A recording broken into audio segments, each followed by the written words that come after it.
I It's one should. I feel live? like I should. I don't believe you. No, I really don't. It'd be funny if I did. I probably had a very large highlight reel by now. I would it'd be pretty fun to like make like a pot bloopers, like a behind the scenes. See, and I really should, but it's so much work. I mean, when we get to the 100th episode, we can see if we want to do something with a best of or some highlights. Do it as a pot shot. We could. Oh, it That'd doesn't be have cool. to be long. We can hire someone to go through the first 100 episodes to find the 3 funny things we say. We've got enough guests that I'm gonna lay it out on them.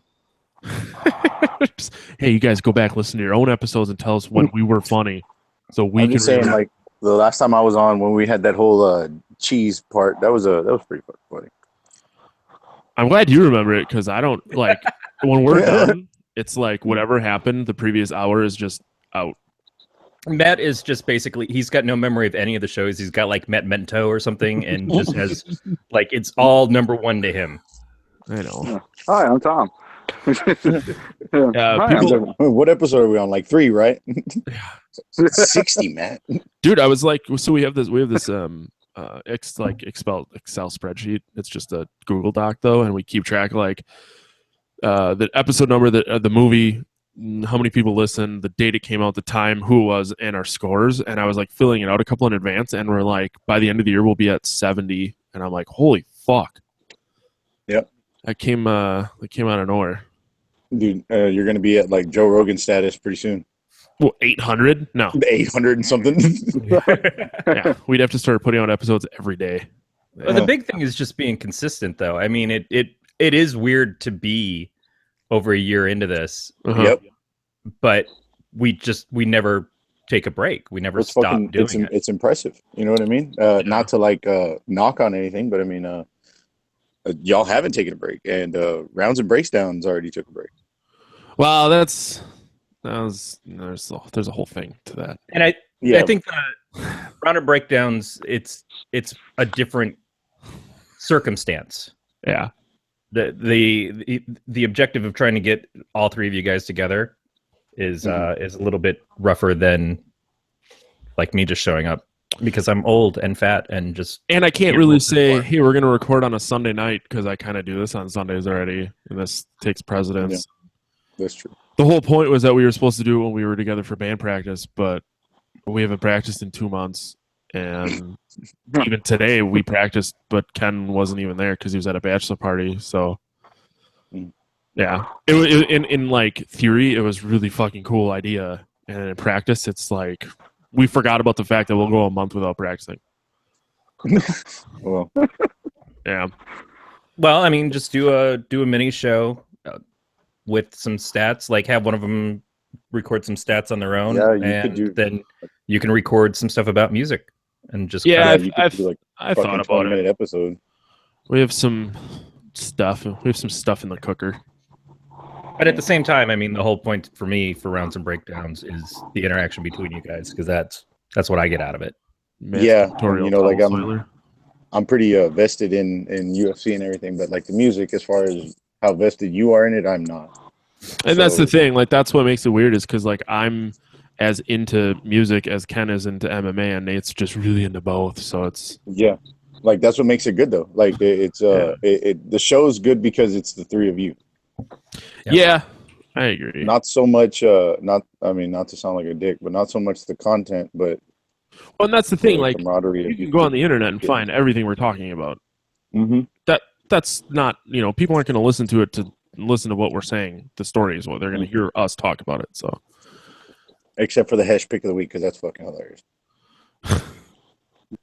Especially when you were doing it. That was fucking funny. I thought that shit was great. Yeah, I was probably drunk. Yeah, you were. This is where Corey tells me, we just want you to get better. Yeah, we kind of gave up on you.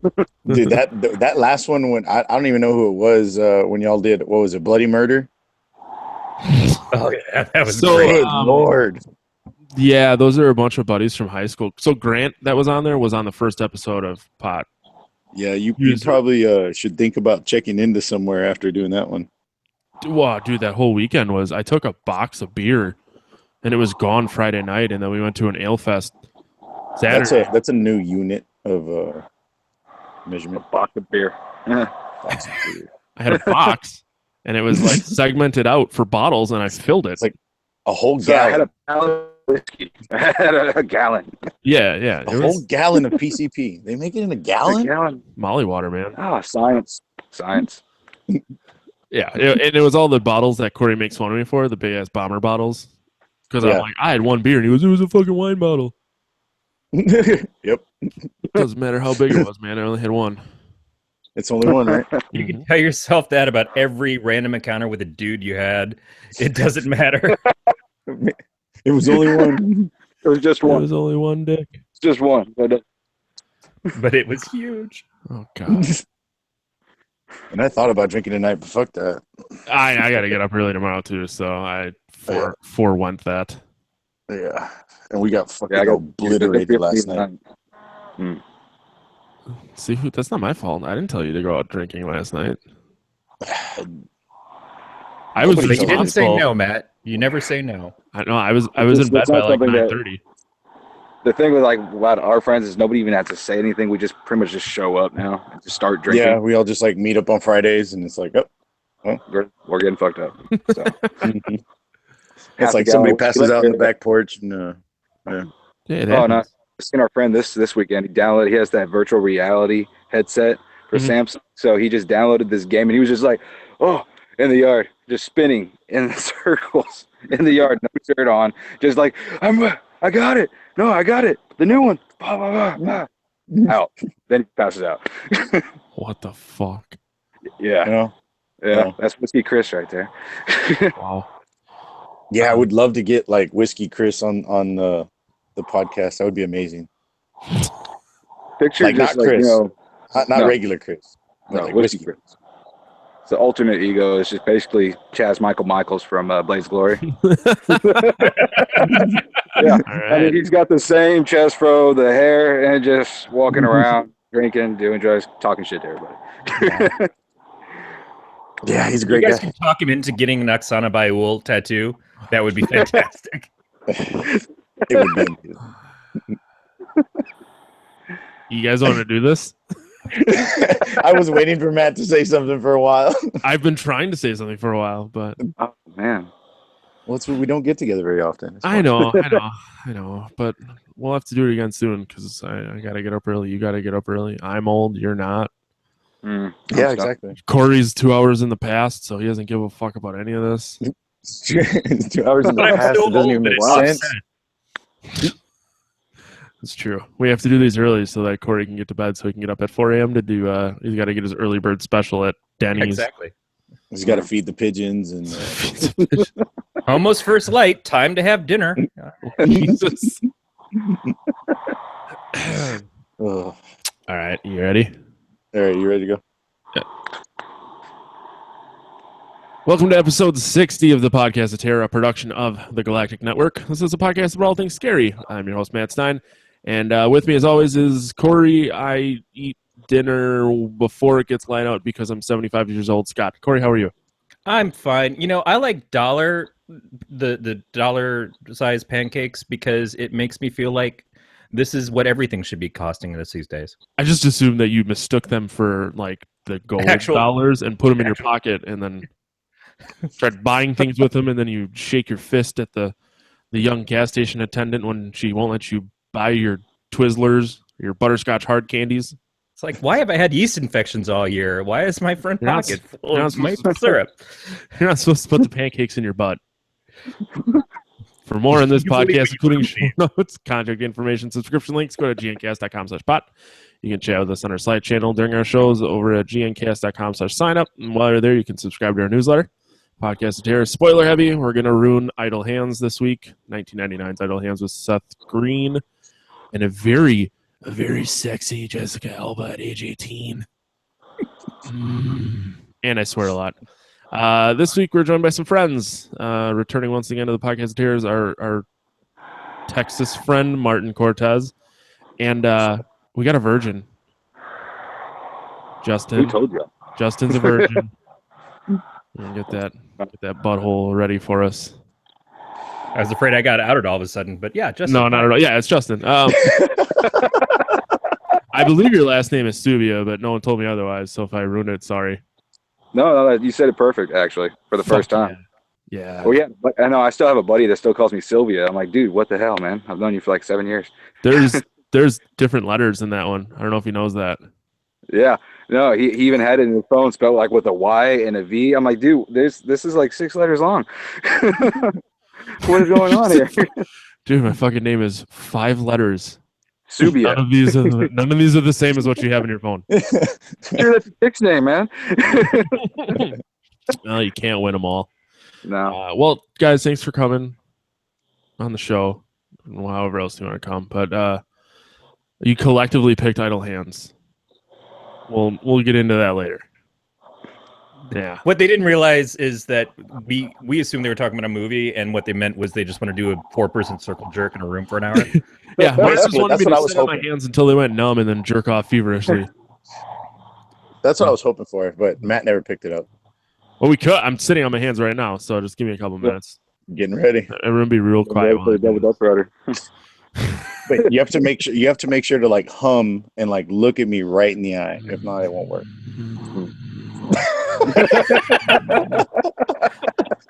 Right on it. That was way too authentic and familiar. I would shit my pants if I do that. No, I'm a little lightheaded. I don't think this is your first time, huh? No, it's not. I'm seasoned. I hang out with a lot of dirty boys. It's Tuesday. I had some cab fare thrown at you a time or two. Damn it. Let's cover some news real quick, and then we'll talk about more masturbation techniques later.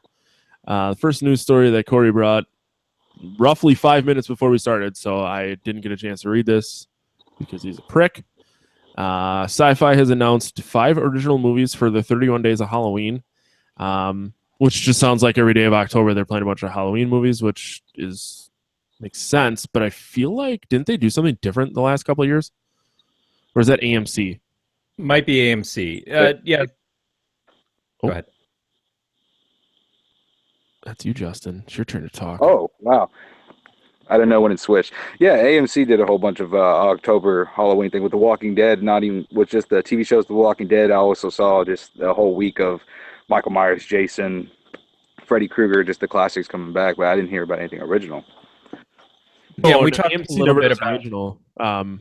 They do Fear Fest. Okay, so they used to do like 24/7 horror movies for the entire month of October, and then they switched to Fear Fest, which is this year's is October 16th through the 31st, and it's only like 8 a.m. till midnight is horror movies, and they'll show like the same 6 movies over and over, which is a fucking letdown. Ridiculous.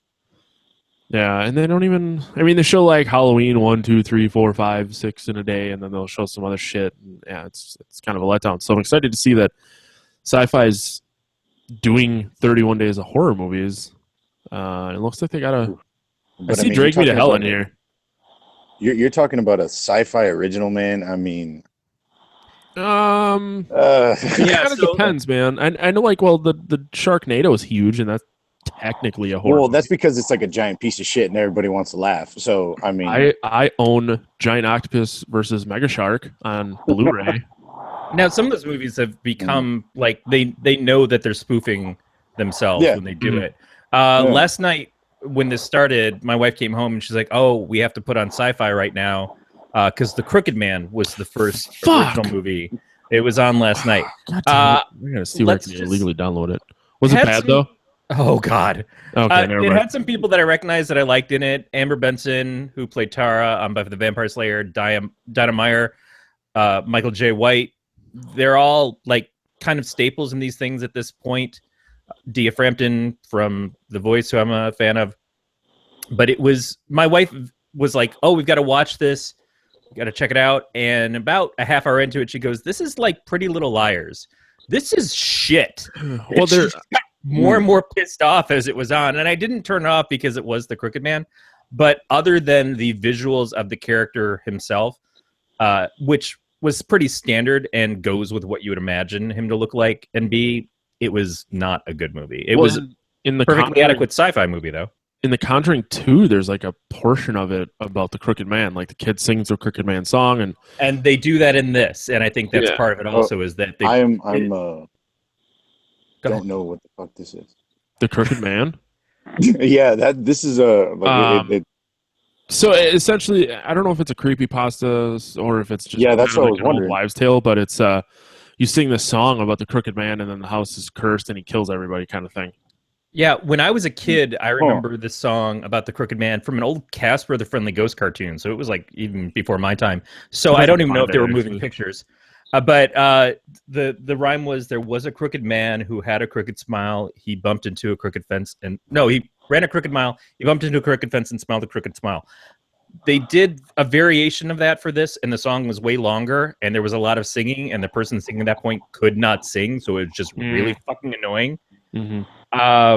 Your picture behind you is moving, right? Which one of us? Probably yours with the fucking face. Oh, yeah. She moves all the time. Trying to get away. She's trying to climb the butthole. She will never escape. But just in general, it's average sci-fi horror fare. I don't know that it was the best thing to start their 31 days, especially with all the original stuff that they're talking about doing. One of the things that they are going to introduce is the premiere of the Channel Zero show, Candle Cove. Yeah. And that actually looks good from the commercials. So that's going to come out on Tuesday, the 11th. Mm-hmm. And that one I'm kind of looking forward to. Some of the other ones, there's something called Steakland 2. I've never even heard of Steakland 1. But it's steak, like wooden steak. I was thinking about meat steak, and I'm like, that's a place I want to go. Yeah, Steakland. I want to eat it. First Steakland is in California. The second one's in Florida. That would be grand. I heard. I don't know if it's true though. I heard that Sci-Fi got the rights to that Slender Man movie though. You know, the one that they premiered at the South by Southwest in Austin. Oh yeah. The documentary about the girls in Wisconsin that stabbed their friend to death. Yes, I'm pretty familiar. Yeah. I think I thought it's an HBO documentary. Oh, I thought that Sci-Fi had gotten the rights to it. Google. I mean, I could be completely wrong, but I mean, they may have gotten the rights like after HBO plays it for a while, and then it winds up over on Sci-Fi. That happens quite a bit. Yeah, because I was really interested in that. Like, I thought that was going to be pretty slick. I've been waiting for this thing to come out since they announced that it was going to be at South by Southwest. Mm-hmm. Yeah, it just says it was HBO like a random. Well, it was when they have South by Southwest, we're not that far from Austin, and like I debated about driving up to Austin to go watch this, but it was like a Sunday night, and I was like, fuck that, I got to work in the morning. Oh. Yeah, I'm really looking forward to this one. I wish it would show up sooner than fucking later. Dude, I didn't even piece that all together that happened in Wisconsin. Yeah, not that far. I don't remember where the hell it was. Corey, is there anything else in this news story worth talking about? Well, I remember where it was. At the very least, like you said, it's nice because Sci-Fi is putting the effort into playing a lot of horror movie stuff. Not all the stuff will be originals. It's a mix of things. Even today, they were playing a lot of kind of dark horror, or even stuff like Seven was on this morning when I got up. That's a nice way to have your breakfast. But otherwise, it's just, this is kind of like that perfect moment for horror fans that they wait for all year. Is like, I just want to watch horror movies all the time. That's my wife every day. And it's weird because AMC just last month was doing all the Friday the 13th again. And I'm kind of, I don't know why they blew their wad a month before, but hey, whatever. Because anybody will watch it. It doesn't matter. That's true. That's true. You could play it next week. I'll watch it again. Yeah. The classics of the classics. Is the game out yet for that Friday the 13th? Did you see that? They're making a video game. It's supposed to come out this month. I backed the fucking shit out of it. I'm eagerly awaiting that thing. It looks awesome. I saw some gameplay on that. I cannot wait for that to come out. So good. I think that's a very interesting way to make a game, though.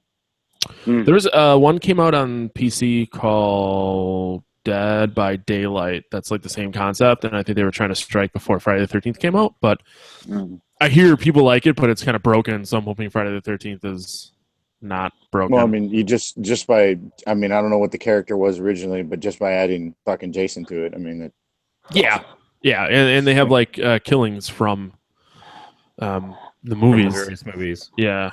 Oh, I hope the sleeping bag kill from Jason X is in there.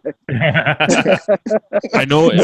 I think it was one that they talked about doing, but I don't know if it actually made it into the. Oh, I really hope it does. That was the greatest part of that movie. Maybe it'll be DLC down the road. Oh, that movie was a giant hunk of shit, but that one part was awesome. It appears to be in there. Really? Mm-hmm. Really? Mm-hmm. Oh, that's great. Yeah, there's an image on their Twitter of Jason like dragging a sleeping bag with a body in it. They just sold another copy right there. Just sold another copy. So worth it. Before we move on real quick, the Slender Man killing was in Waukesha, which is just outside of Milwaukee. So it's just like a suburb of Milwaukee. So it's probably a spin-off of Happy Days. Tuesday, Friday, Happy Days. Thursday, stab your friend 37 times. Yeah, that's great. All right, moving on to our next story. Oh, I have to talk about it even though you transitioned? You prick? Well, you won't know anything about it because you didn't read the article. So. Fucking waiting to open it. It's like oh, God. Tremor 6 is apparently a thing. Nice. Yeah. So we've talked a little bit about the fact that Kevin Bacon is apparently working on a Tremors TV series, but not necessarily for TV. He's working with Amazon on it, and it seems to be going forward, but there was some questions. Well, what about the Tremors movies? After the first film, Kevin took off. The second movie still had Fred Ward, but then it pretty much focused entirely on Michael Gross's character, who was in the first two movies, and continued on. I guess the last one had Jamie Kennedy in it as well. So they say that there is a Tremors 6 that is going to happen. Both Gross and Jamie Kennedy are going to be back, as is director Don Michael Paul. And it will be continuing after what 2015's direct-to-video Tremors 5 Bloodlines was. Can't say it. Shit. Hot garbage. I kind of have to ask. I mean, like, I'm excited for a Tremors TV series because Kevin Bacon's involvement, and I want it to be, something kind of new. I also sort of wanted to ignore all these sequels that were not very good. That's another thing that's been replaying on Sci-Fi in the last month or so. So I watched a few of those. But the fucking first Tremors is just amazing. Yeah, Tremors is a great movie. It's one of those things that it's good as a one and done, and it's got kind of a feel of a lot of other movies that were coming around at that time. Like we rewatched Maximum Overdrive recently, and it's not terribly dissimilar from that, from the people being kind of trapped in the middle of nowhere in a building and all the things that are around them trying to stay alive in the midst of it. But it was a lot of fun, and why do I want the TV show on a system that I don't even have? I don't have Amazon Prime versus a movie. Like, what is it about one that makes it better than the other than the fact that it's Kevin Bacon, so maybe it's got more credence from that? It's going to have Kevin Bacon. I mean, that's just it. I mean, maybe they bring back Reba for one, too. I mean, I don't know. Yeah, that would be cool. Yeah. I mean, it'll be... I think it'll be decent. I mean, if it does... I mean, if it follows the first movie, though, like if it has the big worms and it doesn't have the crazy ass blaster things, I mean, if we didn't have the other movies, we would have never had the ass blasters, That's true. It's true. But... we just need the big worms again. That's it. Like, just basic what they were, and that's it. How many more of these films? Because I haven't seen it since, like, I think the third one. How many are there new ones that came out of the rest of the movies? Besides the Ass Blasters and the Big Worm? I have no idea. Yeah, I mean, gotta admit, the Tremors movies just kind of trail off for me, too. But, yeah. I know one, like, they went back to the West. Yeah, exactly. It's kind of like the From Dusk Till Dawn sequels where they started going back in time and shit. I don't know. I'd be interested in seeing part 5 and 6 if one's going to lead in the other one. Okay, so there's kind of your own. You kind of answered your own thing there. Did you watch the From Dusk Till Dawn TV show? I watched the first 2 episodes, and it just, man, there's a couple of things about it. One is the movie was so great that the TV show wasn't giving me enough new to make me enjoy it as much. It was kind of a retelling and just stretched out, so it wasn't as interesting. The actors weren't as good, and the biggest minus is it had Wilmer Valderrama in it, and I don't give a fuck about Fez. It's racist. Kite just shows up and everything, and I'm like, oh shit, really? He's on NCIS now? What the fuck? Yeah, he's on NCIS now. Is he playing himself though, or is he playing like Fez? Do you know what I mean? If he's on NCIS playing Fez, that would be amazing. Well, that would be so good. Mark Harmon's just trying to hit him, and he's like, "Hey, it's still good." Don't follow his back catalog. Oh. Apparently, you guys do. Fucking weirdos. And he just shows up, and it's like, oh, well, this is a show that I will no longer watch. I mean, that's what gets you to stop watching them?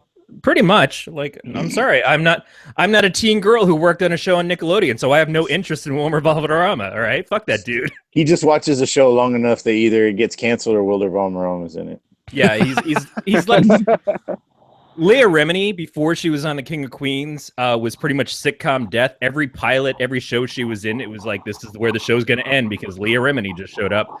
And that's basically, he's the same thing. I just found out she was in Old School. Leah Remini. Really? I just watched Old School a while. Yeah, she was in Old School. She was, I don't know who she was. She was one of the friends to Frank the Tank. She was one of the friends that picked up Frank. Yeah. Oh. When he was streaking, she was like, it's a little cold there, buddy, huh? Yeah. I made a reference to that movie. Was that yesterday, Corey? Yes, you did. Okay. I felt like a long time ago in my head. It was a long time ago in drinking years. Well, that's true. Shit was weeks ago. To me, it was hilarious. It was just weeks ago. Well, the good news is for the listener, it will also have been a week ago. So we're doing fine. That's true. Moving right along.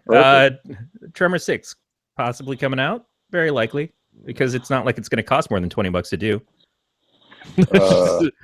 Tremor 6 with their budget of $47. I know, right? They're just going to get a sleeping bag and fill it full of Jell-O and call it a worm. Better than how Matt does it. All right, so next story is Universal is working on a new Hitchcock anthology series. Welcome to Hitchcock. So many dick jokes right now. I know. That was magical. They don't stop. Universal has announced today that they have reached a deal with the Alfred Hitchcock estate to bring the iconic director's brand of mystery and intrigue back to television with a new anthology series titled Welcome to Hitchcock. So the way that they make the sound is that it's going to be a season is going to tell one story, kind of like American Horror Story, and then it will move on to something else the next season, but it's going to use the themes and ideas and certainly the mood and directorial style of Alfred Hitchcock to, in a sense, play off of what he would be doing if he was still around today, which is probably nothing like what horror is today. Mm-mm. And would confuse the average viewer who's like, where's why isn't everyone smoking pot and getting naked? Yeah, where's the rape gun? I don't understand. This is wait, why isn't the dude killing him with a sleeping bag? Fucking classic. Sleeping bag kill. I'm just kind of reading this. I ignore when Corey talks, so I have to reread it myself. I hope it does well. Unfortunately, I feel like what's going to happen is kind of like what Corey said. It's going to fall on deaf ears, essentially. People are going to be like, what the fuck is this? And it's not going to last. This isn't fucking scary, man. This is stupid. Yeah, right? I mean, it can't be as stupid as the remake of Psycho, but they have done the Psycho TV series, which has done well, hasn't it? Okay. Yeah, it's done well enough to get through several seasons, and it's finishing off on the note that it wants to finish at. So there's potential of that. And we look at these classic films, horror films that are being updated for TV right now, like the Exorcist series. It's not abnormal to do this. I like the idea that it's not just, oh, we're going to do a series based on The Birds, or we're going to do a series based on Rear Window. It's we're going to do a season each year, and it's going to be a new story that's going to feel Hitchcock-esque, and that's cool. I think it's potentially good. I just don't think anybody can do it. I think it's going to be like not anybody who's really seen any Hitchcock things or read them or anything of that nature is just going to be like, yeah, you know. You have to walk a fine line between doing an homage to someone and kind of like saying, oh, I'm going to do this just like Hitchcock would. Well, then is there anything original enough there that people are going to find it interesting, or they can feel like it's all played out? To the next level of, all right, I'm doing this thing and it's got Hitchcock's name on it, but I'm doing it up to date and nothing like what Hitchcock would actually do. And then all the super fans are pissed off because, well, what the fuck? Exactly. Why would you even use his name if it's just this piece of shit modern thing where everybody's playing on smartphones? Because it's it's one of those things, you know, like if somebody tries to sit there and do Hitchcock, it's an interpretation. It's what you think Hitchcock is.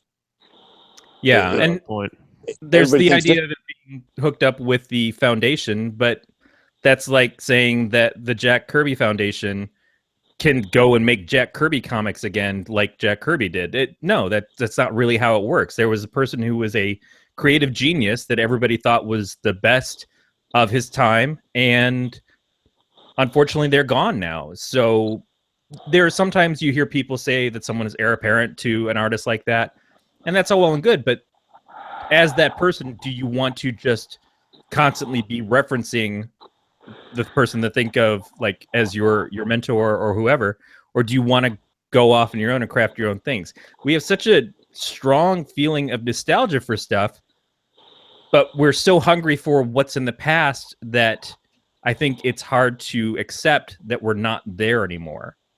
You know, and it's just we're waiting for the next person like Hitchcock who's got an original voice and ideas and can do something really good and doesn't just half-ass it through a horror film. But just copying Hitchcock is not going to do that. Profound statements with Corey Scott. You should play the national anthem when he does that in the background. Fucking put the national anthem behind Corey just going off. I was so into that. I was like, fucking right, dude. I wanted to stand up and salute him, take my pants off. I was like, everybody's rebooting everything. This is bullshit. Well, in this context, he wouldn't stand up and salute. You just walk slowly onto the screen from the left and then like have the outline off the camera and fucking I could probably make do it flinch. Yeah. But I'm not going to prejudge it. I think that if you're gonna copy somebody, fucking copy Hitchcock. The problem is that you can pretty easily go into it assuming that they're gonna fuck it up. Yeah, like that's just the thing. Is like I don't want to watch that because I'm afraid they're gonna just fuck the shit out of it. It's gonna be terrible. They're gonna fuck the shit out of it. Friday, what was it? Nightmare on Elm Street with the new Freddy Krueger. Nobody besides Egan can play Krueger. He did it the best, even in the TV series. They had the Nightmare on Elm Street TV series. He was in there. He was Freddy. I mean, he did it awesome. Yeah, I mean, it's a really valid point. I mean, but the problem is Freddy is a character, and Robert Englund played him very well. And it's not like we're like anyone can play Jason because Jason's just a big fucking dude who. You just have to be 7 foot tall and have like a limpy knee. You're good. Yeah, yeah. Yeah, but there's Jason's a little bit different because he's not the personality of the movies. He's the thing that they're all trying to escape from. He's the circumstance, and the personalities are the other characters. And it's not really. Yeah, Michael's much the same. I mean, at the very least, with Michael, it's about his extended family and how they make it work outside of all of the other stuff. But like they've cast a young Han Solo for the Star Wars films. And I'm not sure that I like that because Han Solo is one fucking dude and he should only ever be that one fucking dude. And yeah, it would have been great if we got to see Han Solo Adventures when he was young with Harrison Ford when he was young. But we did. It was called Star Wars and it was tremendous. So I don't love the idea of taking that person who's only ever been this one guy and putting somebody that's in the role. It's a little bit different when you're talking about somebody who's behind a mask. But I think that the Star Wars universe is so expansive that we could tell different stories and introduce new characters for the next generation, but we still get to enjoy the fucking Star Wars stuff that was out there. And same thing with any of these horror films and stuff. If there's a Freddy Krueger, we had Freddy Krueger. He was fantastic. If we can still utilize him, let's utilize him with that actor. But otherwise, give me something new. Try something else. Try something that maybe has similar themes and stuff. but don't rip off the guy who made that character what he was, because all that personality is part of what mattered and why he has such a fan base. I agree. And I think one thing that they should have done, they should still be working on. We should get, even though it wasn't great, but we should still get more versus movies. Yeah, I think we're deserved versus movies. Leprechaun versus Chucky. That's exactly. They talked about doing what was it? Leatherface, but like one that makes sense. You can't do Ash. You can't do who? It was Leatherface and Ash and one more person. That would be great. See, like that would be great, but you can't sit there and do Michael and Jason because there's no ending to that shit. Right. Like that's just how it is. But you could bring Freddy back and let him fight Michael. Yeah, I mean, there was a great comic series from Tim Seeley called Hack and Slash, which was like a Final Girl character and a huge serial killer type guy that went and fought all these other horror movie tropes, like a Jason, like the evil lunch lady was in the first one. And that was such a great idea because it involved all the concepts from these other movies. And I would love to see that turned into a series or a series of films because it plays off of it like the way that Scream played off of the slasher flick. I would like to see that happen. But at some point, you have to move past that and invent the next genre. When Tremors came out, it was a next type of genre. And all of a sudden, sandworms were fucking everywhere. Yeah, I just think that there's potential to enjoy the throwback, but you can't just rely on it forever because it's not going to have the same appeal to the new audience. Yeah, and that's the problem right now. I mean, that is the problem right now. That's all we're doing is just rehashing shit. Mm-hmm. Yeah, that is really it. You know, they just give Michael Bay an old script and they're like, "Here, throw some explosions in it, dude. You got right, it." Exactly. Blow up 37 cars, you got yourself a new movie.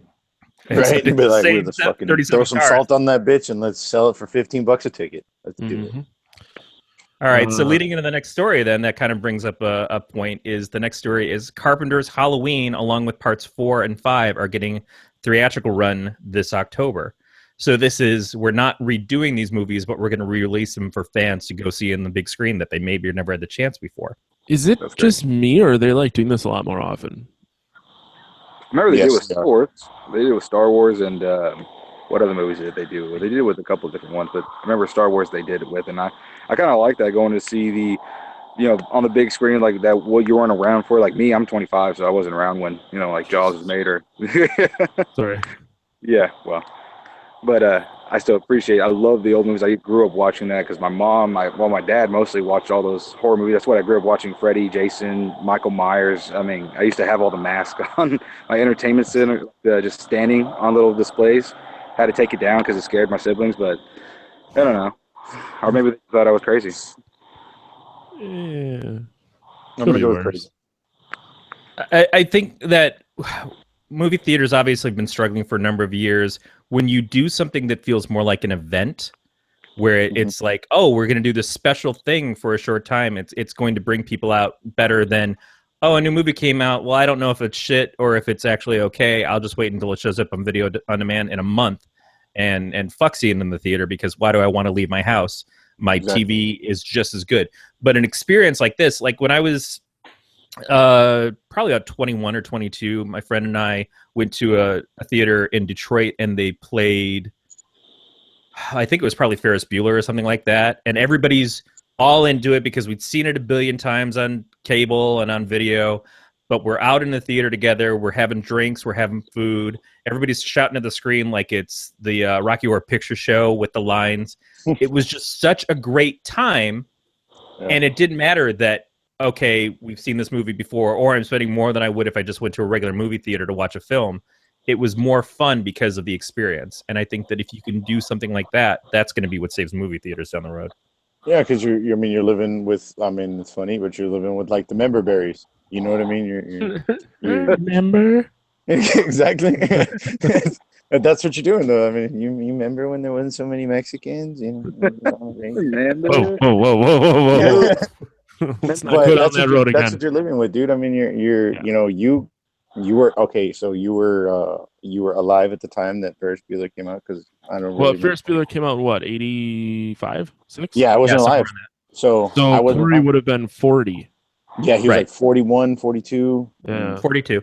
42. There you go. Yeah, but you got to go back and see it. Like, I thought it was cool when they released the new Star Wars. There's a theater in San Antonio. They have do y'all have like I guess draft house cinemas? I know about the draft house. We're finally starting to get them, which is weird since we're the drunkest state in the world. Yeah. Well, so they have those up there in San Antonio, and they did all 6 episodes of Star Wars, and you bought one ticket to watch all 6 of them in 2 days. Yeah, I've seen stuff where theaters have done events where they play all the Marvel films leading up to the new Civil War 2 that came out this summer. I haven't gone to any of those. That sounds like just begging for my bladder to burst. But yeah, it's like, oh well, I'm old enough and I need a bathroom regularly, so maybe this is not the best situation for me. But I love that idea. Again, it's the same thing. It's make it something that is going to be exciting. Give it an edge over, just sitting at home and watching this shit. What do you guys think about the fact that it's Halloween 1, not Halloween 2, and then goes to 4 and 5? Yeah. Like, it's not 2? Not 2. It's just Halloween 4, and Halloween 5. Now 2, I don't know how widely embraced it is, but it is a direct continuation of Halloween. Right. Where it's not leads off, right, at all like the remake of it.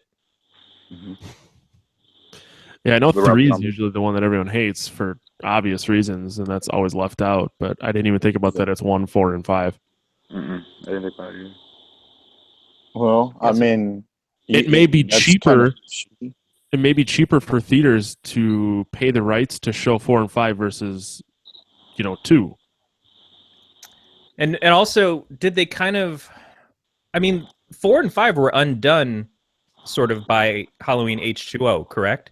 Didn't they sort of say that when they brought back Jamie Lee Curtis's character, that they eliminated some of the history of these other movies? Certainly 6, I think they got rid of. I don't know a lot about the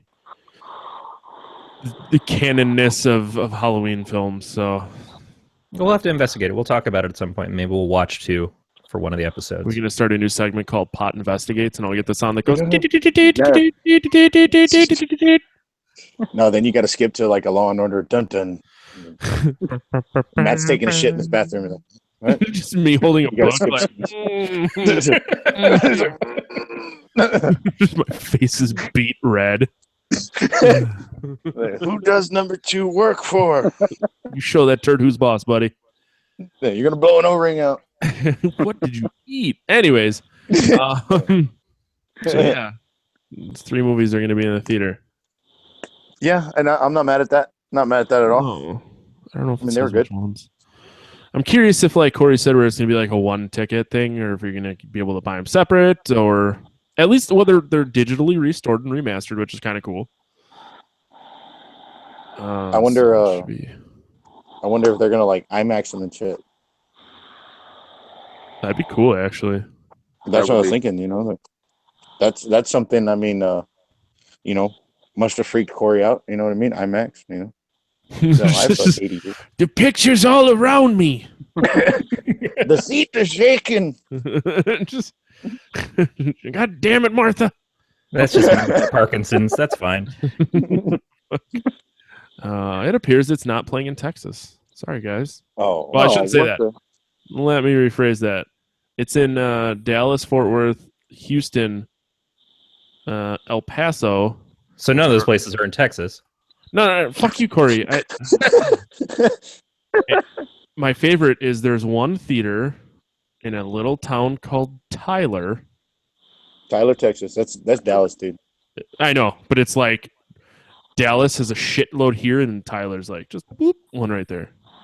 Yeah. Well, they're all. I mean, they're all the same shit. Tyler, Plano, Frisco, all that shit. It's all Dallas. I don't know. Your state is like 4 of mine, so I don't have a concept of how far apart things are. I will tell you, it's like 6 hours from me to make it to Dallas. Where are you? I know what city you're in, but what? If your hand South was Texas. The state of Texas. If my hand, okay, so you can see this, right? So if you call this Dallas, yeah, I'm right here. And there's still like there's still like 3 more hours left south before you hit Mexico. For you? Mm-hmm. I thought you were on. Aren't you in Laredo? No, I'm not in Laredo. Oh, where the fuck are you? I was born in Laredo. Oh. So where are you? So right weird being from Michigan to see someone else using their hand as a locator for other states. No, I get it too. It's going to be the new map right there. Just Martin's hand. Like that's where you're Texas now. That's you are. Well, see, like I didn't even do it justice because I called like that Dallas when it's like they're still like way up here. Yeah, there's a shitload in both hands. I'd be like, so if this was Texas, you know, a big fucking whiteboard, go to town. Basically. So yeah, they're but like Houston isn't that far. I would really be surprised if they're not showing it in San Antonio. San Antonio is huge. I was surprised to not see it in San Antonio. It was kind of where I was going before I was very rudely interrupted by my co-host. Yeah, if either of you are looking for a podcasting job, I might have an opening pretty soon. You have an opening for everybody. So let's move along to the movie. Yeah, speaking of openings, I don't know. That wasn't pick something up. It's supposed to be smooth, dude. You know, like it's called a smooth transition. You listen to this show, you should know. I know, but I'm hoping that you'll pick it up one day. I mean, you're already at 60, so. Yeah, right. Yeah, we're almost. What happens when you're old? We can retire soon. We'll go with Social Security soon. Mm-hmm. Senior citizen discounts are right around the corner. Corey's already got those. Early bird specials, Corey. Before you know it, we'll be eating eggs Benedict together, buddy. I can't eat eggs. I don't have the teeth for it. Scrambled eggs, we'll just have them make them like a little soupy for you. Yeah, I'll put them in the blender. Yeah, blender. Yeah, we'll just get you a straw. You can slurp your eggs up through a straw. Why right next to your everything sexual? I said your eggs and a straw. I was trying to make you shake and mad eggs. So this week we reviewed the movie Idle Hands. Came out in 1999. Yes. Has stars Devon Sawa, Seth Green, Eldon Henson, and Jessica Alba. Also, Vivica A. Fox as something that looks like a slutty nun, but turns out to be a druid who drives around in... I don't know what the hell Vivica A. Fox is supposed to be in this. It was weird. I think she called herself a druid, right? She was a druid. So. But I think she also wore a digital watch, maybe, or something. And then there's druid time, we find out. At some point, it's like, oh, we've got 3 hours to defeat this thing. And it's no, because druid time, it's this time. It's like no, we actually got like 7 minutes and 45 seconds. That makes no sense. Yeah, that's not even like, I could understand if it was like Greenwich Mean Time, but then that would have been past midnight. So where did this take place? Where did this movie take place? Anyone know? You guys are no fucking help. No, everybody was stoned in it, so I assume it was your next door neighbor. My neighbor? Yeah. He's an alcoholic. Right. I think everybody, I don't think you have to say that in Wisconsin. I just think it's assumed. No, he's like an alcoholic. Like, he tried knocking down his back door with a snow shovel in the middle of winter. Was he stuck? His married girlfriend locked him out. Not married to him, married girlfriend. Oh wow! Yeah, don't worry, he doesn't listen. I don't even think he can use a computer. Yeah, I don't think it says where this took place. My point is like if it took place even in the central time zone, 3 hours forward would. Yes, I guess that would make sense. But then you're using, Eastern time is Druid time. It's dumb. What? It was like a lost joke because it was like what? Okay, so I have an actual question. Druid time is real? No, I don't think. Okay, so. I'm trying to figure this shit out. I was like, wait, is there something that I'm supposed to know that I wasn't taught in elementary school? No, what I was trying to say is like they just randomly. Do you remember what time it was? It was like 8 or 9 p.m. or something. And yeah, it was like it's really like almost midnight. So if the movie took place in California, if you follow the time zones, that'd be like in the middle of the ocean. Time zone is Druid time, which makes no sense. Well, maybe there was a land of Druidia that's underwater now. A Druish princess. Yeah, I was waiting for it. You like that one? Bought it. All right, so people who don't know the plot of Idle Hands. Softball, buddy. Yeah, Corey, why don't you describe the movie? Because you probably liked it a lot. So Idle Hands is basically, it starts out with a married couple who are just about to hit the sack, and they see a message scrawled across the ceiling that says, "I'm under the bed." They get viciously killed while running around trying to escape. The mother tries to call her son, who is up in the attic, can't get his attention. They're doused, and the next day the son wakes up, is going through the house, stoned out of his fucking mind all the time. Attaboy. And doesn't realize that his parents have been killed, doesn't even really pay attention to the fact that they've been missing, goes to visit his friends to get more weed. They're like, "Oh yeah, there's a killer on the loose around town. Don't you watch the news?" He's like, "No, I fucking hate that show." That was probably my favorite line of the movie. I'll tell you my favorite line of the movie coming up. But I can't wait. So, main guy is also obsessed with a girl who lives across the street from him, who's badass chick who rides a bike but writes really, he thinks, good song lyrics in a book, and he's too afraid to talk to her. At some point, his friends come over. They find his parents are dead. They realize that he's the one who killed them. He doesn't know anything about it. And then he kills his two best friends. From there, we realize that his hand is possessed by a demon. The druid woman that we have already mentioned is chasing this demon down. That is Vivica A. Fox's character, Debbie LaCure, not Sister Liquor. And so she comes to town to try to seek, I don't know, the destruction of this possessed hand. Anton, the guy with the hand, decides to chop it off, but uses it a little bit to score with Molly, the girl across the street, who is just way too into him for no fucking apparent reason at all. Mm-hmm. I know Devon Sawa was cute in the day. I don't know that this was his day, but she just like, "Oh, you grabbed my ass. I'm totally fucking into you now." And just like, then they have to go to the high school dance. He stays back to try to finish off the hand, but the hand is going to use Molly to open a portal to hell or drag her to hell. I'm not sure exactly what. It's not like it's trying to build a deep plot, and a lot of the things in it are sort of stolen from other stuff, but it's just over the top dumb and funny. And probably my favorite part, which reminded me a lot of, we saw The Frighteners recently. We reviewed that. Mm-hmm. And the main character in that had two ghosts, or three ghosts at first, who help him. The two friends that he winds up killing unintentionally come back to life. They come back as zombies because when they saw the light that they were supposed to go into, they decided it was too fucking far away, and so they had no choice but to just stick around and help him.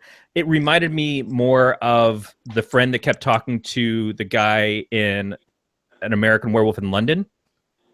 Like, he's killing people. He doesn't mean to do it. It's something that's controlling him. He can't help it. But as he does, his friend who died next to him is like, "I can't pass on until you kill yourself. So why don't you fucking do that? Why don't you just stop it?" And then everybody else that he kills winds up talking to him as well. Like, "Yeah, just go fucking throw yourself in front of a train or something. Cut your hands off or something." So yeah, it's funny. It did not do very well in the theater, but it's kind of gotten a cult following. It did horrible in the theater. And reviews of it are not great. I mean, it's weird because I think that it's perfectly harmless in what it is. It's certainly not the shittiest of these kind of horror movies that I've ever seen. But Rotten Tomatoes and other rankings are not good for them. Fuck them. I mean, honestly. But I kind of think like when it comes to something like that, like a cult movie, normally like you watch it the first time and you're like, "What the fuck?" And then you watch it again and that's like, you're like, "Oh, this is awesome." You know what I mean? First time I saw this movie, I loved it. I mean, it was great. I thought it was just great. and I understand the cult following because I've met a lot of people that actually do like it. Yeah, I got to say, when I saw it, it was probably on DVD, which was a new technology at the time, over at a friend's house, and we all thought it was great. I remember watching it a few times over there. It was just one of those things that would just wind up on, and it was absolutely funny. There's a part where Eldon Henson's character Nub and Seth Green's character Mick, they have gone to try to get Bactine and stuff to help Anton, who's chopped off his hand, and they brought back microwave burritos, and Anton had trapped the hand after he cut it off in the microwave, so it's just filled up with blood and ichor and gore and everything. And they open it up, and they're like, "Oh," Nub says, "Oh, maybe we should clean it." And Mick is like, "Yeah, maybe we should clean the whole fucking house where we're at it too. Shut up!" And throws the opens the microwave to throw the burritos in. That was just like, their interactions really make the movie, because Anton's just like the hapless idiot. Molly is just the lust object, and a worthy one. Mm-hmm. But for the most part, 90% of the comedy is coming from Mick and Nub, and a little bit from Debbie and Jack Noseworthy's character Randy, who is the guy who's like me, a little too old to be hanging out with you young pricks and listening to Motley Crue in his truck and trying to score at the vigil that the kids are throwing for the twins that were killed at the restaurant at the beginning. So yeah, I think that there's enough going on in this that it has an appeal for everybody, but certainly for the people who want to wake and bake. Yes, definitely. All the time. Now, watching it older, now that obviously I was smoked pot before and party a little bit more. When I was a kid, I had no idea what they were doing or why, or it was like, oh yeah, it's just funny. Yeah, they're back, they're zombies. Now I was like, oh, I get it. Yeah, he's just high all the damn time. It's like, just wakes up, bakes, he just no idea what's going on, oblivious to everything. I get it. It's a good way to live. Yeah. Oblivious. I don't know. Who wants to watch the fucking news? That's a boring ass show. I'm 30 and I still don't watch the news. I don't even have TV. Well, I mean, now we don't watch the news because we get our news from other sources. I mean, hardly anybody is turning on the TV to watch that shit. But I mean, who wants to watch the news with this shit show going on? So, yeah, it's tough. I wouldn't say it's necessarily boring as fuck, but it really makes me depressed a lot. Basically, yeah. It makes me wonder how much property is in like the North Pole, Nova Scotia. Mm-hmm. Fucking Canada. Sorry, Dave. Move over there, Sunnyvale. There you go. Yeah, right. Nothing wrong with that. Get the good chicken nuggets. $8, a good kind. Wow, that must be good. Yeah. There wasn't really a huge plot to the movie. Yeah, that's the great thing about this movie, is that it's just like mindless. You can literally turn your mind off and watch this movie. I agree. Yeah, the plot was almost basically, it was just a ripoff of what was more or less a throwaway portion, not exactly throwaway, but not the main plot of Evil Dead. Not Evil Dead. I'm sorry. Evil Dead. Bruce Campbell's hand getting possessed and him chopping it off. It follows that whole concept. Yeah. No, exactly. It's like Evil Dead meets Half Baked. Yeah, that's like the only way I can really. That's perfect. I mean, that's really fucking true. Yeah. Huh. And it had, it was really good comedy, and it wasn't scary at all or anything of that nature. Oh no, I don't think it was really meant to be scary though. Yeah, that's the thing, is that it gets classified as like a horror comedy, and right. I don't know how, but it is what it is. I mean, there's gore involved. Yeah, I guess horror concepts.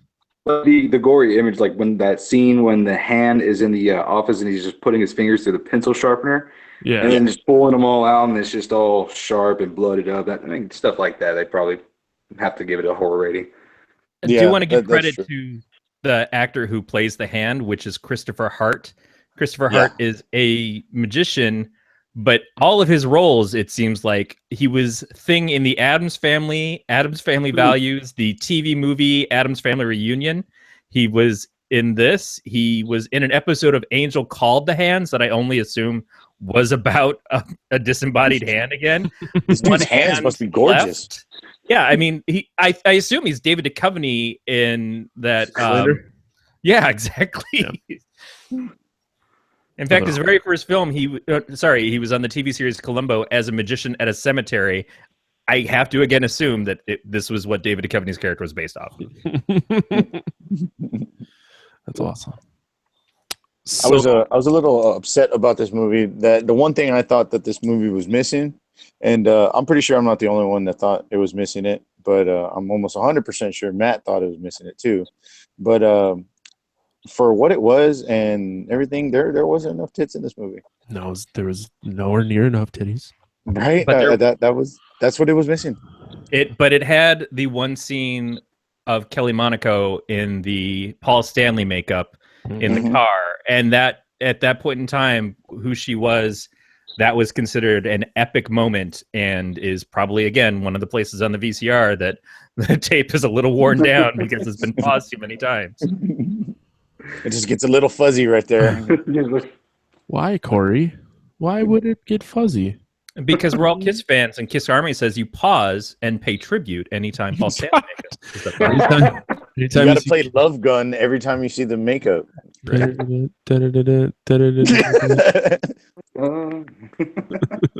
Nothing off of the disco album, not I Was Made for Loving You, because fuck that. Nothing from The Elder. Fucking love that song. Me too, actually. I do love that album. It's catchy. It's fucking good, man. Disco Kiss. I'm right over that. Kisco. Kisco. You think that's where the company Crisco got their name? Oh, good. Someone said Kisco, and they're like, boom, Crisco. Butter. They're like, I got it. $1 million idea. $1 million idea. $1 million idea. Fake butter. Call it Crisco. Gene Simmons is just copywriting and writing a letter to his lawyer to sue us right now. He's like, nope, fuck it. It was mine first. I think you got to shut those assholes down. I'm surprised Kiss hasn't released butter. You'd probably be surprised. Kiss butter. I'm going to Google. Is there Kiss butter? I'm betting if it's what you think it is. You probably shouldn't Google that. No. If Gene Simmons can put his face on it, he's marketed it. If he can, really Gene Simmons can put his image on it, he'll be like, yeah, I'm selling that. That's mine. He sells coffins, dude. He sells Kiss coffins. There's just... That's just all. I have no problem with that, though. Fucking go to town. Strike it rich. Yeah. So when this was out, and I probably watched it in either 99 when it hit video or 2000 around that time, it was still okay for me to like lust after Jessica Alba. It's still okay. It was 18. It's okay right now. She's 18, thank God for that. But it's I was watching and I'm like, this is you felt a little dirty, huh? I feel a little bad for myself right now. I don't feel good about it. And she's probably, I mean, we discussed this before the show. She's a year younger than my wife, so she's as appropriate as my wife is, age appropriate for me now. But yeah, it's Did you take a couple showers after you watched this movie? I did take a shower. Like, not directly after, because I like to lay around in my own filth a little bit. But it makes perfect sense. You just alligator roll in it. Just alligator roll in it, roll to the other side of the bed. Someone picked up what I was getting at. God damn. But there's that moment in the school dance, which is very evocative of Carrie, and I've made the comparison before, Zapped, of everybody at the school dance starts getting killed. The school dance has The Offspring playing, which was really neat to see Jake Busey again after we'd just seen him in the Fighters. But so there's the scene where Molly is dancing with her friend Tanya, and then Nub thinks he's gonna get with Tanya after, and Tanya's kind of into it too. But then as the hand is killing people indiscriminately, and still for some reason never explained why it's chasing down Molly, why she's the choice of, like, this is who I have to use to drag sure it's just something like because it's part of Anton, and like that was his lust, you know what I mean, just as a and we don't really understand why the hand gets and possesses him, how he finds it in the first place, because it was at some point on somebody else and then made its way down him, but they never explained that. This is usually where Matt will complain. I mean, it's what's his name? Randy. Kind of made that point. He was like, the idle hands are the devil's playground. Yeah, and I assume that he's just susceptible because he's stoned all the time. Because he doesn't do dick. You know what I mean? Well, yeah, you just look around when he wakes up. Food, no food in the house. Dogs don't have food. First thing he goes to try to go get more weed. It's like he's not accomplishing anything around the house. So. Yeah, he's yelling at his mom, "Ma, we're out of this. Ma, we're out of dog food." Yep. Mom's not answering. I'm out of weed. Oh, I better leave the house. No. I had you don't want to get to the Safeway before you've gotten stoned, because fuck that. A question for Corey. Since 99. Oh, Matt too, right? I guess you would have been in high school, right, Matt? Nah, 8th grade. Oh. So after watching that part where they go to the dance and shit, and like the Offspring is playing, and Molly and Tanya are sitting there dancing and shit, did they really dance like that in 99? I wondered the same thing. So you're not alone. I was like, that's Offspring playing, and she's like dancing some interpretive music dance. Yeah, quite a difference from her dance level in Honey. Was that the movie that she was Honey, the dance director? Honey? No, and I don't. From all I know from watching teen movies from the 90s is that everybody dances in synchronicity with each other anytime that you're at a school dance, because Usher has taught everybody how to do it. So this was very off-putting to me. I didn't understand why people were dancing individually. Backstreet's back. All right. I don't know. I was really happy they used the Offspring, though. I mean, the Offspring was like very relevant in 1999. Yeah, like they were. I mean, give it to what they were. They were the shit then. You know what I mean? They were good. And they show up, and they're not even doing their own stuff. They're doing a Ramones cover, which is itself pretty awesome. But I mean, you can't really play "Pretty Fly" for a white guy, and I don't think that was out yet. Oh, really? Oh no, yeah, Americana came out in 98. So it just came out. But that's like when they were at the peak of popularity, so I guess it makes sense now. Yeah. And that's pretty, I mean, maybe that makes sense why that fucking budget was so high, because just signing the Offspring at that time. That's the only reason. $45 million budget, $40 million goes to the Offspring. And the rest of it, they're like, we can get a bunch of oregano, and all we need is an old 70s Ford, and that's it. We're good. Yeah, I mean, the whole soundtrack is pretty reasonable for its time and for what it was. But even Tom DeLonge shows up in this in a cameo role for absolutely no reason at all. Who was he? I think he worked at the restaurant. I think he might have been the guy who was the window server at the burger place. Oh shit! I totally missed it. Yeah, so I think the guy who did the soundtrack or picked the music and stuff for this just had a lot of friends that he did, because he's done a lot of other stuff too. And maybe he just grabbed people that he knew. He's like, "Hey, you want to be in this movie that I'm doing?" It's like, you got like 15 minutes, dude. Like, yeah.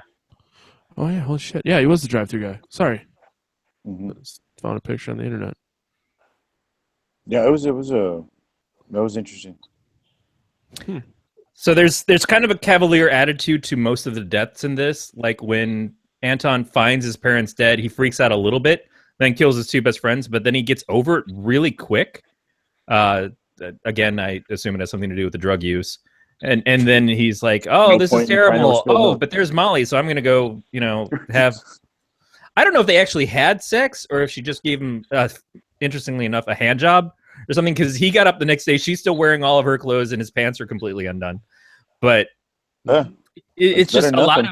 Yeah, but a lot of indifference. Like even when Nub and Mick are going after the girls and he hears Tanya screams, he's like, "Oh wait, we got to go save Tanya," and she's been chopped up by the fan blade, which is probably one of the funnier deaths in the thing. Yes. Mick is like, "Oh yeah, if you want to go back there and get yourself a piece." It was just like such a God damn it, she's dead. That sucks. Oh well, let's make a joke about it. Yeah. I thought he killed the cops pretty good. The cops were the good one. Yeah, the cops was pretty good. Taser and the needle. Yeah, they were assholes. Yeah, they were. I mean, they were typical like guys that we went to high school with that became cops, assholes that you find in these kind of things. Basically, power trip. Did the hand talk at all? No. It just wrote messages. So and I don't know if you noticed, but yeah, go ahead. Robert Englund is credited as the voice of the hand. What? Did it make any kind of did it make any kind of noises and stuff when it was in the puppet face? I don't know. I don't think so. I don't remember. Nothing. I think all it did was when the what was it, the Bong of Destiny or whatever.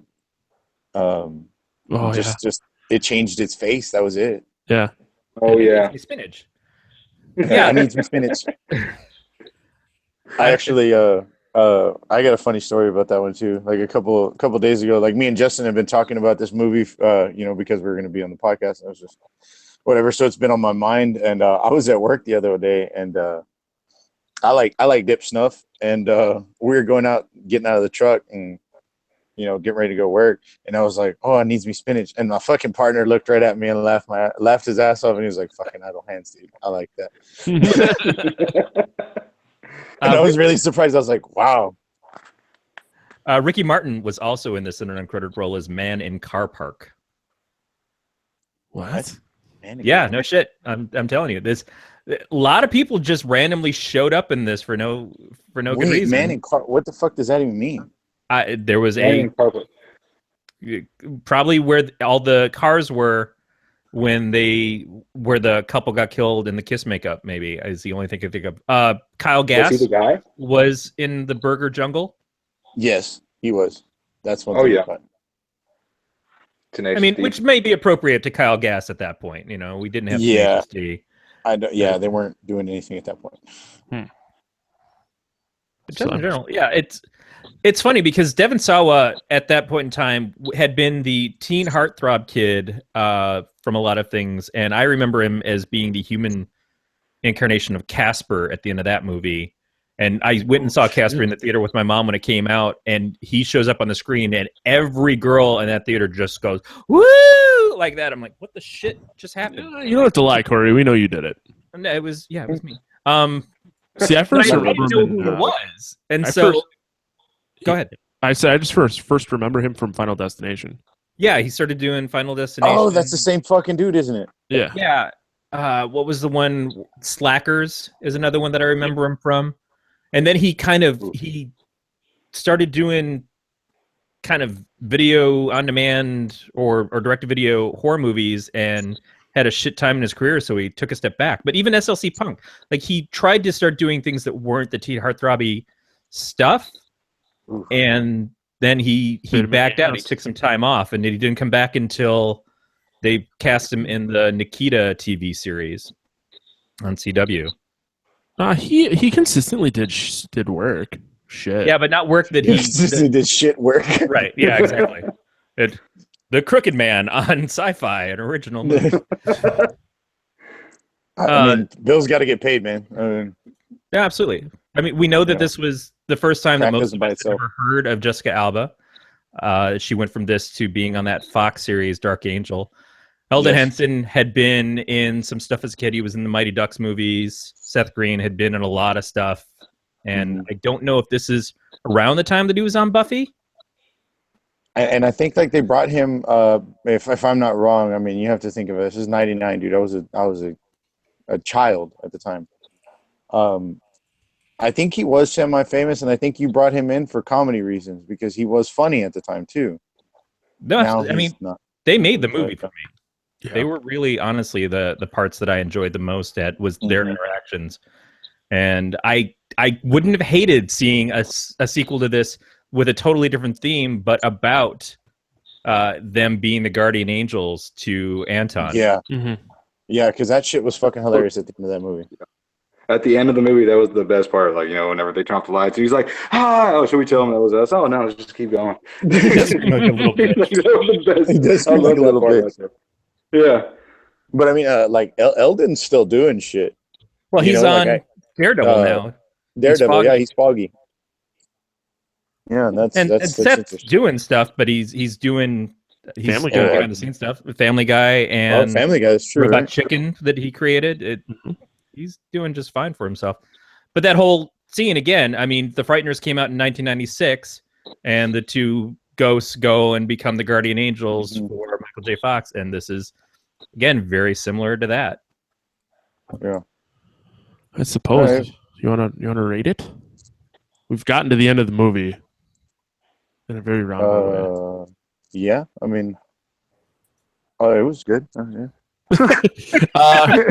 I mean, it's one of those things, dude. This movie is so mindless. I mean, it's you can talk about it all day. You know what I mean? Well, that's true. Well, I do want to just mention, because we glossed over it, the puppet at the end. The hand gets loose in the school and winds up going into a hand puppet, so they have something more substantial to fight against. And when they are fighting to stop the car from raising that's going to crush Jessica Alba into the ceiling, they use the bong to get the puppet stoned, and the face completely changes and the eyes go bloodshot. So it gets like, it's already a ridiculous movie, but that's where it goes cartoonish at the same time. It hadn't been quite at that point before.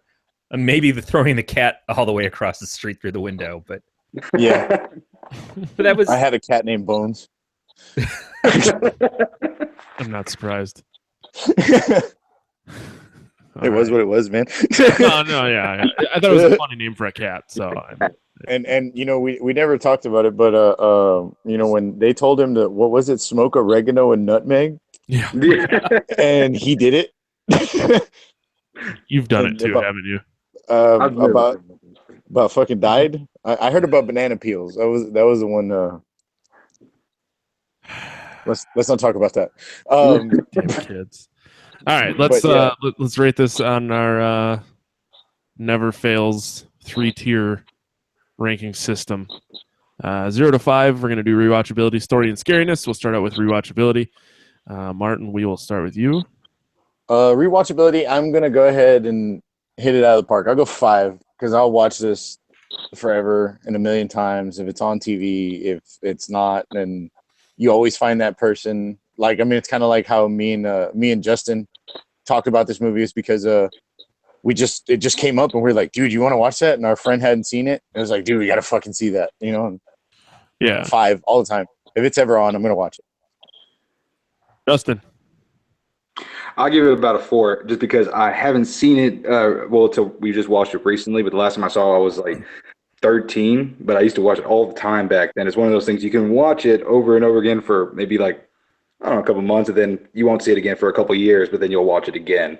Once you see it again, you have to watch it another time, then another time. So I'd say about a 4. It's solid. Yeah.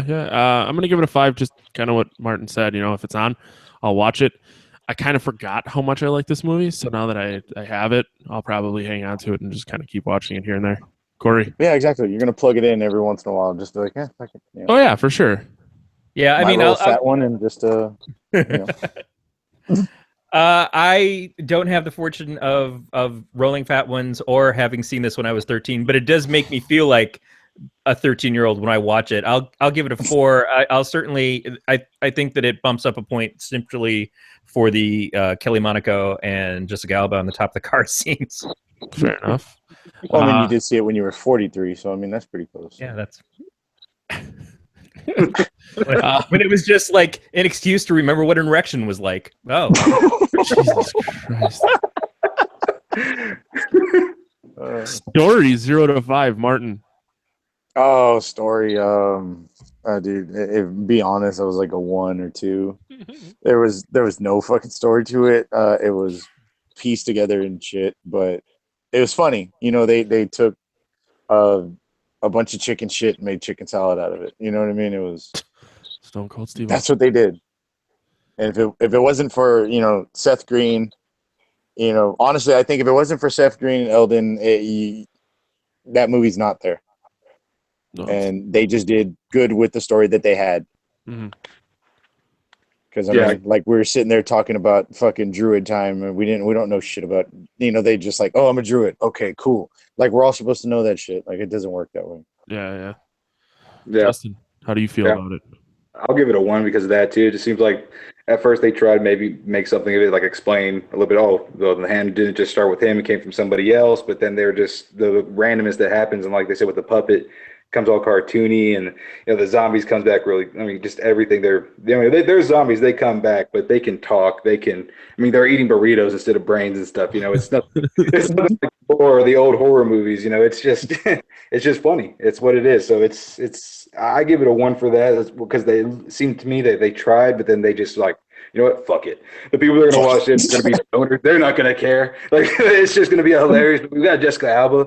Let's put it in. we got Seth Green, Jessica Alba. We got enough to keep them. Don't worry, they're not going anywhere. Anybody else want to do this movie? All right, bring them in. All right, that's it. They're gonna be asleep anyway. I think that's what the producer said when they made it. Is like, well, fuck it. We have Jessica Alba. I mean, just put her in an angel outfit this year and have her dance around for a little bit. It'll focus on her instead of everybody else. All right. Seth Green is his FaceTime too. and like the good thing is how short this movie is. This movie's fucking short. Yeah, that's true. So it does not overstay its welcome. Nope. No. And we never talked about fucking Eldon getting his neck taped with duct tape either. Oh, the burrito scene was gross. Yeah, that was fun. Yeah, I'm gonna give it a 1 because of everything that's already been said. I don't really need to repeat everyone. Yeah, I mean it's obviously it's ripped off from better versions of all the ideas are taken from somewhere. When this came out, there was a comic artist that was trying to sell a movie script that I think Will Smith had actually shown interest in that was very similar. It was somebody had a hand and it had superpowers and stuff, and I thought that's what this was. Yeah, someone just took it out. Right. But Mr. Handy, I think that it's a very basic idea that was taken to a much better effect than if it had just been a straight superhero thing. So yeah, I'll give it a 2 for the enjoyability, but most of that the comedy should land in rewatchability more than the story anyways. So for scariness, I guess I should ask if anyone's going to give this more than a 0. Oh, I mean, I give it a 3 because I give it a 3 because he just ran out of weed. I mean, and he was smoking oregano and nutmeg. My light flashed before my eyes. It was not. I was just like, oh god, I understand the horror now. He had a panic attack, and it was horrible. We had to talk him down and everything. Wow. You're really gonna fuck up the averages there, Justin. No, the averages are based off of what you get from it, so you fuck it up. That shapes the future of the show. So I just want you to know that's your fault. This whole thing's been a social experiment, and in the end, Matt's PhD is riding on the data being pure, and just, purity of me don't go together well. We made it to the 60th episode before someone fucked it up. Now we got to start over. Now we're the podcast of scary stuff. Podcast terrifying. Oh fucking know, I'm tired. We're the terrifying podcast now. Martin, did you get to give it a rating, Martin? For scary? I see how it is, man. 0.3, like a dildo. Yeah, 0.3. Yeah, there was nothing. Now you're fucking it up because it got to do with fucking decimals and shit. So now you're trying to average that out? We allow zeros, but you're like, no, 0.3. No, this wasn't scary at all. It's a 0, but just, take it around. Yeah. I'm going 0. Corey, do you have anything of meaning to say? I mean, yeah, fucking... I'll be nice enough and give it a 1. When it starts, you really have no idea what kind of movie it is with the parents being killed. And that was very typical of those kind of horror movies at that point. So it takes a turn very quickly after that. But yeah, I'll say 1. Fair enough. Yeah, that's fair. It had there was chances for it to be scary, but they said fuck that. Well, the opening previews or the opening credits and the theme music and everything going on. Like that's what I'm saying. It looks like it's going to be scary. The opening credits were really different from what the rest of the movie was, and like I said, I watched 7 today, and it felt more like those type of opening credits. Like this is going to be a seriously fucked up movie, and then it was totally not that. Awesome. You can contact us by leaving us a voicemail at 805-328-3966. can email us at pot@gncast.com. You can leave us a message on the website. Let us know what you think. Let us know what your favorite part is, your least favorite part. More Corey, less Corey, more it's always old less Corey jokes. I want more Corey. More Corey. Always more Corey. If there's something else you want us to do, let us know. You can follow the show on Twitter and Instagram at Podcast of Terror. You can also subscribe to the podcast via iTunes, Stitcher, Google Play, or any of your favorite podcatchers. Leave us feedback, 5-star reviews on whichever one you like.